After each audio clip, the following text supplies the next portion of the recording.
नमस्कार। मैं हरीश बी शर्मा एक बार फिर आपके सामने हाजिर हूँ कथारंग की परियोजना लेकर के। देश की सबसे बड़ी साहित्य वार्षिकी मानी जाने वाली हमारी मैगजीन कथारंग एक नई सज और धज के साथ आपके सम्मुख आने के लिए बेताब है। इस बार हमने जो विषय चुना है कथारंग का, वो कुछ अलहदा है। और वो अलहदा ये है कि हम अपने रचनाकारों से यह सवाल पूछना चाहते हैं कि अगर कोई नवलेखक, नया नया लिखने वाला, नई नई पढ़ने की आदत डालने वाला, कोई ऐसा व्यक्ति जो पढ़ना चाहता है, जो पढ़ करके लिखना चाहता है, अगर आपसे पूछे, आज के रचनाकारों से पूछे, स्थापित रचनाकारों से पूछे कि कृपया मुझे बताइए कि मुझे ऐसी 5 कहानियां कौन सी पढ़नी चाहिए जिसने आपको प्रभावित किया हो। कहानियों की बात नहीं है, वो कविताओं के बारे में पूछ सकता है, वो आपसे आत्मकथाओं के बारे में पूछ सकता है, वो आपसे संस्मरण या रिपोर्टाज के बारे में पूछ सकता है, और वो आपसे उपन्यास के बारे में पूछ सकता है। हमारा सवाल आज के रचनाकारों से है कि क्या आपके पास उसके सवाल का जवाब देने के लिए कोई टाइटल है, कोई लेखक है, और अगर हैं, याद रखें, मेरा आशय दूसरे लेखकों से है। आप रचनाकार हैं, आपने जिन्हें पढ़ा, जिनको पढ़ते पढ़ते आप आगे बढ़े और आपकी नज़र में जो कालजयी हैं, जो सदाबहार हैं, जो प्रेरित करते हैं और जिनका लिखा हुआ आज भी महत्वपूर्ण मानते हैं, आज भी आपको लगता है कि प्रासंगिक है, समसामयिक है, ऐसे लोग जिन्हें पढ़ना बहुत जरूरी है। कम से कम 5 ऐसे राइटर, 5 ऐसी रचनाएं अगर आपके पास है तो आप हमें उपलब्ध कराएं, ताकि हम आज की पीढ़ी को ये बता सके कि जिसे आप आज का सबसे बड़ा राइटर मानते हैं, जिसकी रचनाएं आपको प्रभावित करती है, वो किससे प्रभावित है। तो मित्रों, हमने इस दिशा में काम भी किया है। हमने बहुत सारे रचनाकारों को, देश के रचनाकारों से हमने बातचीत की है और उनसे अपने इस विषय को साझा किया है। हमारी परियोजना सिर्फ इस रूप में है कि अगर कोई पढ़ना चाहता है तो हमें उन कहानियों की जरूरत नहीं है, हमें उन पूरी की पूरी कविताओं की भी जरूरत नहीं है, हमें तो आपसे 2000 शब्दों में टिप्पणी चाहिए। अगर आपके पास ऐसे नाम है, ऐसी रचनाएं हैं, तो आप हमें अपने अनुभव लिख करके भेजें।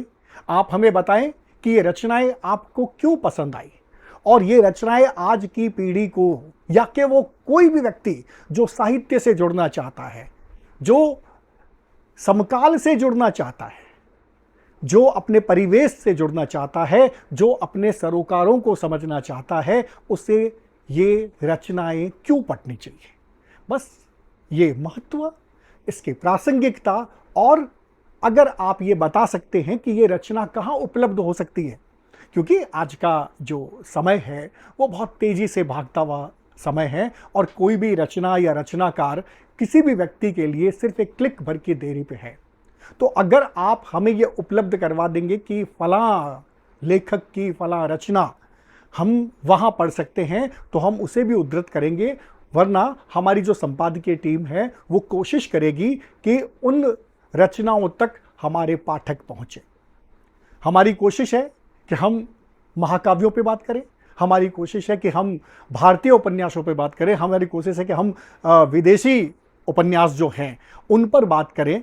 हम एक बाकायदा एक ऐसा आपको पैकेज देने वाले हैं कि 2024 से लेकर 2027 के बीच में जो कहानी में जो बड़ा परिवर्तन आया है, वो कहानियां कौन सी है आखिर, उस पर आपसे बात करें। लेकिन ये सब आपके सहयोग से ही संभव है। अगर आप हमें सहयोग करेंगे तो हम बेहतरीन रचनाकारों को बेहतरीन पाठक दे पाएंगे, और अच्छे पाठकों को अच्छे रचनाकार दे पाएंगे।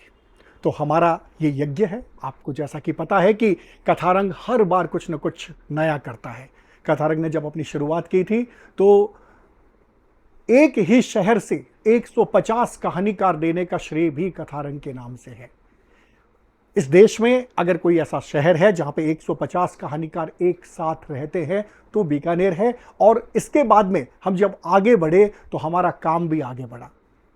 हमने लघु कथा अंक निकाला, हमने कोरोना काल पर आधारित एक अंक निकाला कि कोरोना काल में किस तरह से लोगों ने अपना जीवन दिखाते हुए सृजनात्मक ऊर्जा को बचाए रखा। आपने देखा होगा कि आजादी के अमृत काल में भी कथारंग का एक अंक बहुत लोकप्रिय हुआ। लगातार हम कथारंग के माध्यम से कुछ न कुछ ऐसा देना चाहते हैं जिससे पीढ़ियों को लाभ मिले, सिर्फ आज नहीं, पीढ़ियों को लाभ मिले। और आजादी का जो अमृत महोत्सव था उसमें तो हमने उन रचनाकारों की बात की जिन्होंने पिछले 75 साल में लोगों को प्रभावित किया अपनी रचनाओं से। उसके बाद में हमारा पिछला अंक जो था लोक का, वो भी आप लोगों को बहुत पसंद आया। लगभग 600 पेज का ये अंक आज भी लोगों ने करीने से संभाल करके रखा हुआ है और चाहते हैं कि इसमें और भी रचनाएं आ सकती थी। फिर कभी हम लोक पर दूसरे अंक में भी बात करेंगे, लेकिन इस समय हमारी जो सबसे बड़ी ज़रूरत है वो यही है कि उन लोगों की शिकायतों को दूर किया जाए जिन्हें अच्छा मिलता नहीं है। मित्रों, ये एक शिकायत से जुड़ी हुई परियोजना है। आज के समय में ब्रांडिंग हो रही है, सोशल मीडिया पे अनाप शनाप आ रहा है। ऐसे में एक नवलेखक या नया पाठक जब कोई किताब को खरीदता है और उस किताब में उसे वह नहीं मिलता है जो वो चाहता है, तो उसे कहीं ना कहीं ऐसा एहसास होता है कि वो ठगा गया है। हम न तो पुराने लेखक उन पर थोपना चाहते हैं, न ही आज की पब्लिसिटी स्टंट में शामिल लेखकों को उसमें शामिल करना चाहते हैं। हम चाहते हैं कि जिन्हें पढ़ते हुए एक लेखक लेखक बना, जिन लेखकों को पढ़ते हुए हम रचनाकार बनने की हमारे अंदर होश जागी, वो आखिर रचनाएं कैसी थी, वो रचनाकार कैसे थे। तो उठाइए कलम और लिख भेजिए 2000 शब्दों में अपनी टिप्पणी। आप हमें यह भी बता सकते हैं कि अगर किसी व्यक्तित्व से, किसी रचनाकार के व्यक्तित्व से भी आप अगर प्रभावित हुए हैं और उन पर आप समग्र लिखना चाहते हैं तो भी आप हमसे बात करें। निश्चय ही हम उन पे, इस तरह के जो रचनाकार हैं, उनकी जो पूरी की पूरी यात्रा है, साहित्य की जो यात्रा है, उसको भी प्रकाशित करना चाहेंगे। लेकिन मेरा आपसे अनुरोध है कि इस तरह का कोई भी काम करने से पूर्व एक बार आप मुझसे बात जरूर कर लें कि आप किस सब्जेक्ट पे लिखना चाहते हैं। ये हम सिर्फ इसलिए चाहते हैं कि कहीं सब्जेक्ट रिपीट नहीं हो, दोहराव नहीं हो। तो मुझे इंतजार रहेगा आपके विषयों का। जितना जल्दी हो सके आप अपने विषय हमें भेजें। हालांकि हमारा काम आधे से ज़्यादा पूरा हो चुका है। बहुत सारे रचनाकार हमारे लिए इस कथारंग की परियोजना के लिए कार्य कर रहे हैं और जल्द ही आपके बीच में अंक आएगा। लेकिन फिर भी हम आशा करते हैं कि अगर आप में से किसी के मन में इस विषय पर लिखने की इच्छा है, क्योंकि हमने पहले भी इस विषय को बहुत पहले घोषित कर दिया था, लेकिन फिर भी हम ये चाहते हैं कि एक बार फिर हम बहुत स्पष्ट करके इस विषय को आपके बीच में आए। तो आपके रचनाओं का, आपके फीडबैक का इंतजार रहेगा। अभी से हमारा आपसे निवेदन है कि अगर आपके पास कोई विषय है तो आप हमसे जरूर संपर्क करें। नमस्कार।